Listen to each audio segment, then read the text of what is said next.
Next, use state. So use state is a reactive used to create state in a functional command. So இது எங்க use பண்றோம் அப்படின்னா ஸ்டேட்ல functional commandல use பண்றோம். So எதுக்கு use பண்றோம் அப்படின்னா stores a dynamic data. Stores a dynamic data. So that means என்ன அப்படின்னா initial value 0 னு வச்சுக்கிட்டோம். So update ஆச்சு பாத்தீங்கன்னா so அதான் updates the UA automatically when the state changes. ஒரு பட்டன் கிளிக் பண்ணனும் எனக்கு ஆக்ஷன் ஆச்சு. அது முடியாது ஆக்ஷன் ஆச்சுனா அது ஆக்ஷன் ஆகும். 0 ல ஆச்சுனா அந்த இன்கிரிமெண்ட் பட்டனை கிளிக் பண்ணும்போது எனக்கு +1 எனக்கு ஆட் ஆச்சு. ஓகேவா?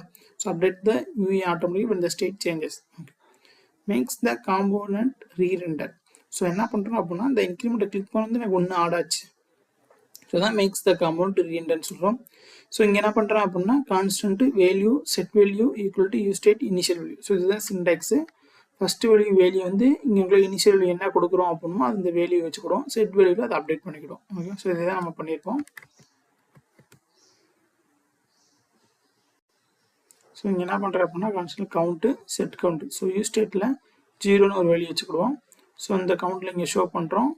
set countல அப்டேட் பண்றோம் ஆன் கிளிக் மூலமா. சோ count +1 னு இன்கிரிமென்ட் பண்ணி ஆட் பண்ணிக்கிறோம். ஓகே